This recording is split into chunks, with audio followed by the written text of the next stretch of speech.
Bismillahirrahmanirrahim. In this lecture, we will study about human movement in a fluid mechanic medium.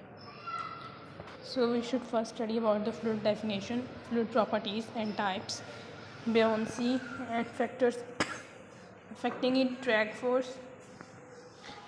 Why we are studying about the fluid mechanics? To study about why are the dimples in a golf ball, why are some people able to float, why others cannot, why are cyclists, swimmers, downhill skiers, and speed skaters concerned with streamlining their bodies during competition. Both air and water are fluid mediums that exert force on the body moving through them. Some of these forces slow the progress of moving body, others provide support or propulsion. A general understanding of the action of the fluid forces on a human movement activities is an important component of the study of the biomechanics of the human movement. So, what is fluid? Basically, a substance that flows when subjected to a shear stress. Shear stress is a change in the shape of the body. Air due to the external force. So, air and water are the fluid that exert force on the human body. Why is a fluid? So, in some storms, windstorm, you will feel that you are pushing in the direction of the wind. So, air behave like a fluid, similar in a manner that while swimming, the waves of the water push us toward the direction of the fluid movement. The nature of the fluid mechanical perspective. Fluid means liquid. A fluid is any substance that tends to flow or continuously deform when acted on by shear force. Both gases and liquid are fluid with similar mechanical behaviors. The nature of the fluid. Relative motion. The velocity of a body relative to a fluid influences the magnitude of the forces exerted by the fluid on the body. Velocity of the body relative to a fluid.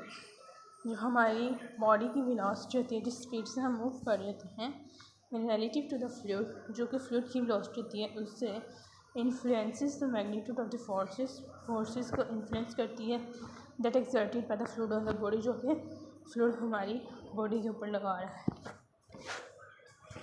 The relative velocity of a moving body with respect to a fluid is equal to the vector subtraction of the velocity of the wind from the velocity of the body. For example, if a cyclist is moving on a road and there is a wind in opposite direction, then the relative velocity will be equal to cyclist velocity minus wind velocity, and it is equal to 15 minus 5, 10 relative velocity. But if wind is blowing in the direction of the cyclist, then it will give him a push and the movement will be easy. So here 15 plus 5 is equal to 20 relative velocity.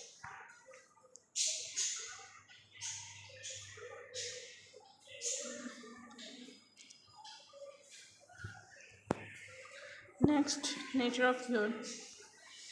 Relative velocity of a body with respect to the velocity of something else, such as surrounding fluid. हमारी body की velocity उस fluid के साथ जिसमें हम move कर रहे हैं, अगर एयर है, वाटर है, तो उसको रिलेटिव वेलोसिटी कहते हैं. कंपेयर करना. एडिशन और सब्सट्रैक्शन पीछे पढ़ लिया है, और of the two velocities. The laminar flow कहते हैं flow characterized by smooth parallel layers of the fluid. Laminar fluid होता है जैसे ये, इसमें पैरेलल लाइंस हैं जो कि मूव कर रही हैं, तो इसे हम लैमिनर फ्लूइड कहेंगे.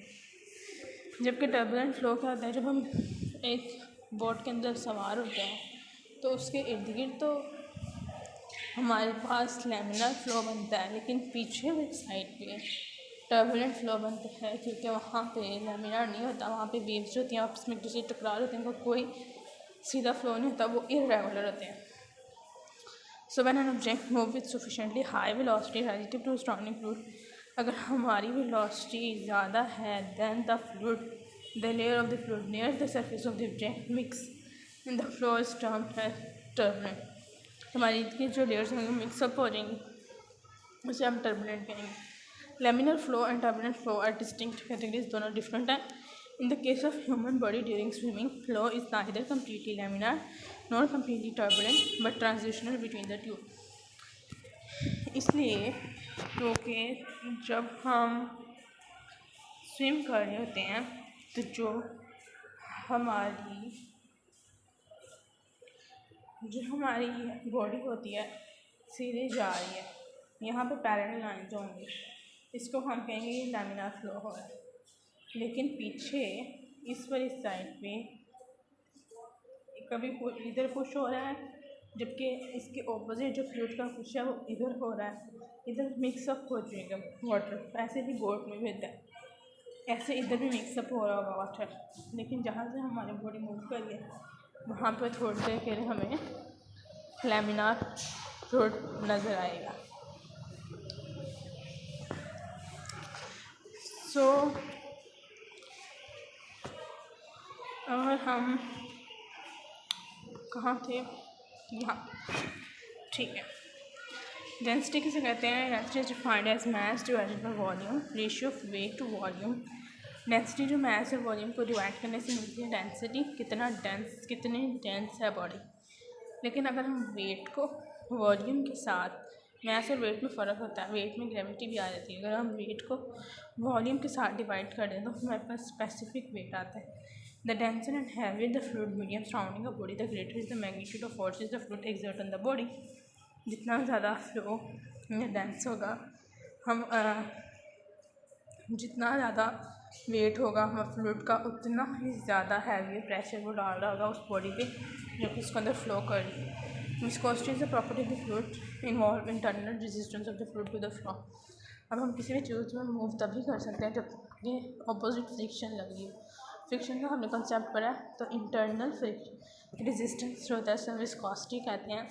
जैसा कि the greater the extent to which of fluid resist flow, अगर हम पानी को गिलास में मूव करें वो फ़ौरन जल्दी जल्दी आ जाएगा, जबकि इसके बरक्स अगर हम हनी को मूव करें तो वो आहिस्ता आहिस्ता से नीचे आएगा, क्योंकि उसका फ्लो जो है, the more viscous the fluid, water और हनी के अंदर हम जाएंगे तो उसका जो फ्लो है हनी का वो कम है, क्योंकि उसके अंदर वो ऐसे फोर्सेस ज़्यादा हैं। Influence of atmospheric pressure and temperature, इसी हम आगे भी स्टेप पढ़ेंगे, कौन स्टेप जो हम अभी पढ़ रहे हैं। Influence of atmospheric pressure and temperature, atmospheric pressure and temperature influence of fluid density, specific wait and viscosity. Fluid की डेंसिटी, हमारा स्पेसिफिक वेट और विस्कोसिटी, जो तीनों चीज़ें हमने पढ़ी हैं, उन पे एटमॉस्फेरिक प्रेशर और टेम्परेचर किस तरह से इन्फ्लुएंस करता है। With more mass concentrated in the given unit of fluid volume at a higher atmospheric pressure and lower temperature. Gases के केस में अगर हमारे पास एटमॉस्फेरिक प्रेशर हाई है तो वहाँ पे वो कंसनट्रेटेड हो जाएंगी। अगर टेम्परेचर लो टेम्परेचर है तो गैसेस हमारे पास वहाँ पे हाई लेस कंसनट्रेटेड हो जाएंगी, क्योंकि because molecular motion in gases increases with the temperature. हम टेम्परेचर को इंक्रीज करेंगे, मॉलिक्यूलर मोशन गैस में इंक्रीज हो रही है, द विस्कोसिटी ऑफ गैस से इंक्रीज हो जाएगी, गाढ़ी हो जाएगी gas. The viscosity of the liquid decreases with increase in the temperature. जो कि लिक्विड पहले ही स्ट्रॉन्गली बाउंडेड होते हैं इंटरमॉलिक्यूलर फोर्सेस से, तो उनमें क्या होता है कि टेम्परेचर इंक्रीज़ करने से उनकी विस्कोसिटी डिक्रीज़ कर जाती है, क्योंकि उसके अंदर इंटरमॉलिक्यूलर फोर्सेस होते हैं वो ब्रेक डाउन कर जाते हैं, कोहेसिव फोर्सेस जो हैं वो डिस्ट्रक्शन हो जाती है अराउंड द मॉलिक्यूल। ये टेबल दिया गया है जिसमें फ्लूइड की डेंसिटी, स्पेसिफिक वेट और विस्कोसिटी बताई। ब्योंसी कहते हैं, buoyancy is a fluid force that always act vertically upward.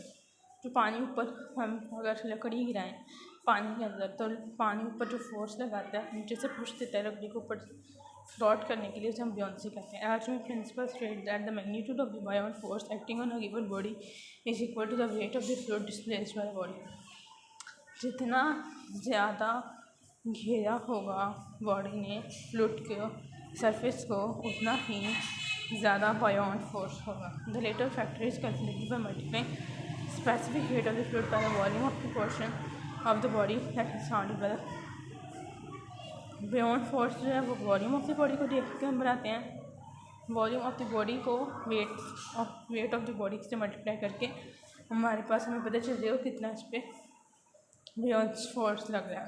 Buoyancy is calculated and the force of ions is calculated as a product of displaced volume and the fluid specific weight.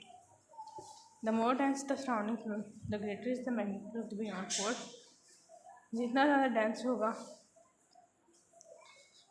Dense होगा हमारा surrounding fluid, जितना ज़्यादा उसका weight ज़्यादा होगा, the greater the magnitude of buoyant force, उतनी ही ज़्यादा जो नीचे से हमें पुश लग रहा होगा. Since sea water is more dense than the fresh water, again object also is greater in sea water than in a fresh water.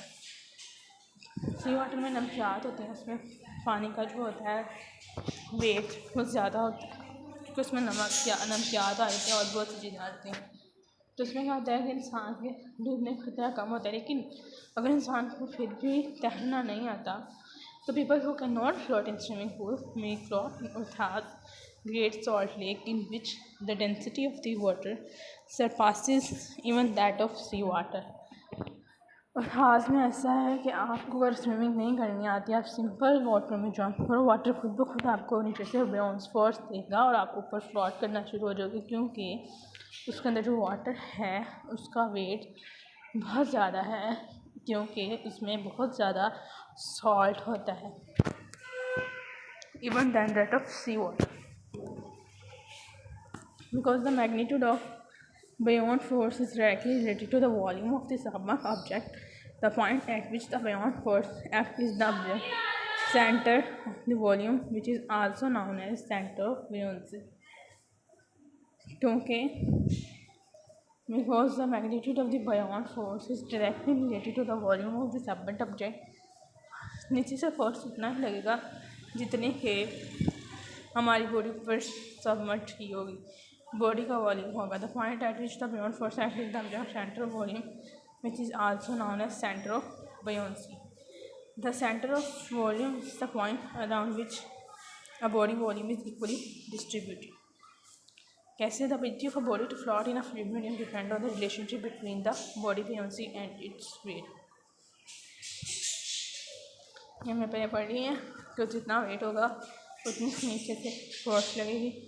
When weight and the buoyant force are only two forces acting on a body and their magnitude are equal, the body float in a motionless state in accordance with the principle of static equilibrium. अगर wait ऊपर वाला और नीचे से दी गई पानी का push यानी buoyant फोर्स इक्वल हो जाए तो हमारी जो बॉडी है वो स्टैटिक इक्विलिब्रियम में आ जाएगी. Flotation. If the magnitude of the weight is greater than the buoyant force, अगर हमारे पास वेट ज़्यादा हो जाए दैन जो नीचे से पुश फोर्स लग रहा है तो बॉडी क्या करेगी? फ्लोट नहीं करेगी, सिंक कर जाएगी, moving downward in the direction of the net force. जिस तरफ से हमने फोर्स दिया होगा उस फोर्स की तरफ नीचे मूव कर जाएगी. Most object float statically in the partially submerged position. The volume of the freely floating object needed to generate a buoyant force equal to the object weight in the volume that is submerged. इनके कहने का मतलब ये है कि हमें काफ़ी मतलब ऐसे देखते हैं जो पत्थर है वो हाफ सबमर्ज हुआ था बीच में और ऊपर फ्लोट कर रहा था. तो वो जितना सबमर्ज हुआ है ना वो इसलिए हुआ है ताकि हम नीचे वाली और ऊपर वाली जो उसका वेट है उसको नीचे बायोंट फोर्स को इक्वल कर सकें. क्योंकि अगर उतना सा फ्लोट नीचे सिंक सबमर्ज हो जाएगा यानी जितना सा अगर पानी के अंदर चल जाएगा तो नीचे दी जाने वाली फोर्स इनके लिटल डिफरेंस होता है ना, तो नीचे से जाने वाली फोर्स वाटर की और ऊपर वेट इक्वल हो जाएगा तो वो क्या करेगा? फ्लोट होना शुरू हो जाएगा. In the study of biomechanics, buoyancy is most important of interest relative to the flotation of human body in water. Some individuals cannot float in a motionless position and others float due to effort. This difference is floatability is a function of the body density. Body density पे depend करता है. अगर किसी के muscles ज़्यादा हैं, muscles और bones होते हैं हमेशा उनका वज़न हमारी बॉडी में ज़्यादा होता है दैन द बॉडी फैट. अगर किसी का muscle. Since the density of the bone and muscle is greater than the density of the fat, individuals who are extremely muscular and have little body fat have higher average body densities than individuals with less muscle, less dense bones और more fat body fat. जिनके अंदर हड्डियाँ मजबूत होती हैं, उनके ज़्यादा dense होती हैं, उनकी डेंसिटी ज़्यादा होगी. If two individuals have an identical body volume, the one with the higher density weighs more. अब जिसकी bones और उसकी मसल्स ज़्यादा स्ट्रॉन्ग है तो उसका वेट ज़्यादा होगा, उसकी डेंसिटी भी ज़्यादा होगी. अगर alternatively, if two people have same body weight, the person with the higher body density has a smaller body volume. अब जिसका वेट ज़्यादा है उसकी डेंसिटी ज़्यादा है, उसके पास वॉल्यूम कम है. ठीक है. For the flotation to occur, the body volume must be large enough to create a buoyant force greater than or equal to the body weight. हमारे वॉल्यूम को ज़्यादा होना होगा या तो इक्वल होना होगा बॉडी के वेट को नीचे वाले दिए गए बियॉन्ड फोर्स से, अगर हम ऊपर फ्लोट करना चाहते हैं. मैंने इंडिविजुअल में float only when holding a large volume of inspired. काफ़ी लोग जब स्विमिंग करने लगते हैं अपने फेफड़ों के अंदर हवा भर लेते हैं क्योंकि वो अपना वॉल्यूम ज़्यादा करना चाहते हैं बॉडी का. तो जब वॉल्यूम ज़्यादा होगा तो वो ईज़िली फ्लोट करते हैं. Flotation of human body.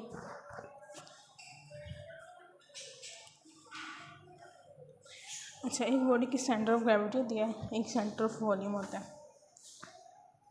अब जब दोनों एग्जैक्ट पोजीशन पर होंगे, सेंटर ऑफ ग्रेविटी भी और सेंटर ऑफ वॉल्यूम भी दोनों एक एग्जैक्ट पोजीशन पर अगर आ जाए तो बॉडी जो होगी वो फ्लोट करना शुरू हो जाएगी. अगर दोनों में ज़रा सा भी डिफरेंस है तो क्या होगा, ये बॉडी सिंक हो जाएगी.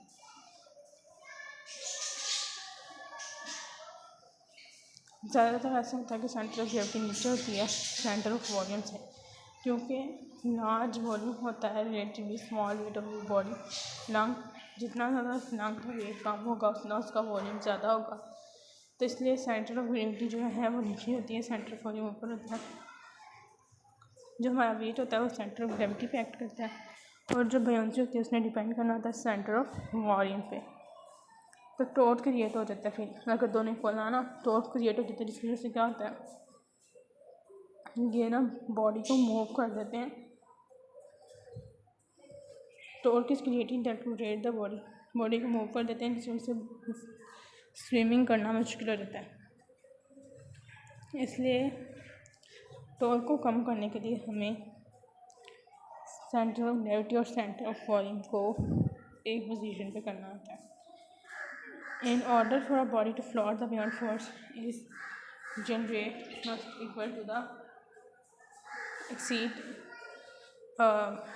equal or exceed its weight.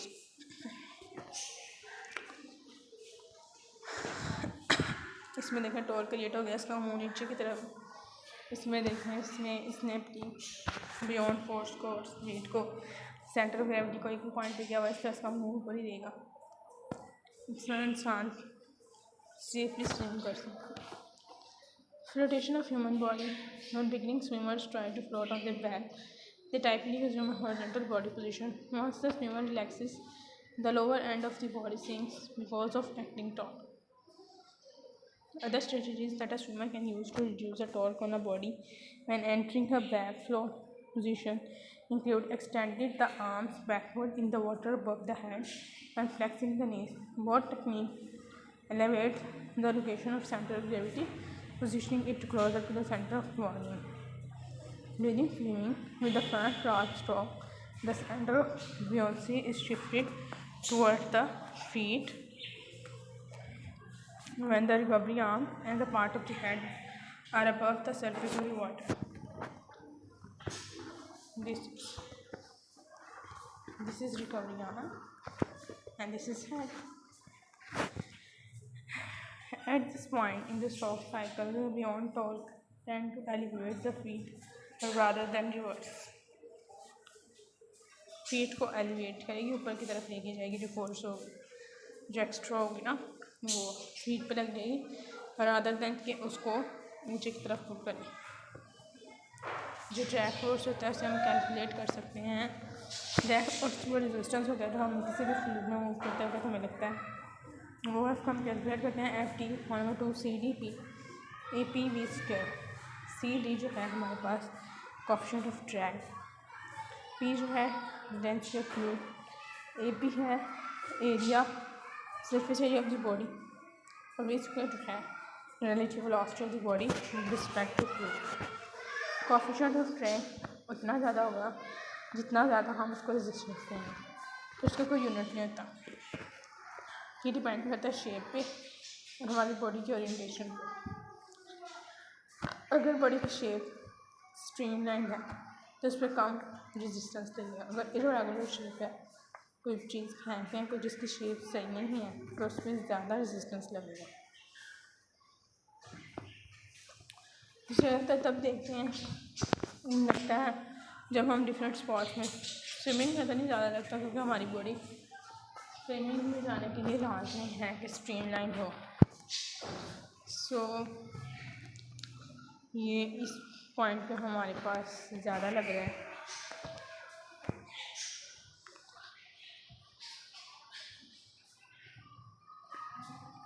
अगर हमारे पास ड्रैग फोर्स का कोएफिशिएंट जो है उसमें फ्लूइड की डेंसिटी और सरफेस एरिया वो सेम रहे तो ड्रैग फोर्स इंक्रीज़ करता है with the square of relative velocity of the motion से। अगर साइक्लिस्ट अपनी स्पीड डबल कर दे और उसका बॉडी की शेप भी वही रहे और उसके सारे फैक्टर्स वही रहें बाकी सारे, तो उसकी जो स्पीड ऑपोजिंग फोर्स होगी वो 4 ज़्यादा उस पर लगेगी। ड्रैग फोर्स की टाइप्स जो होती हैं सरफेस ड्रैग होती है, फोर्म ड्रैग होती है और वेट ड्रैग होती है। Thank you so much. इंशाल्लाह meet in the next lecture. जज़ाकल्लाहु खैर। सल्लु अलल हबीब सल्लल्लाहु तआला अला मुहम्मद।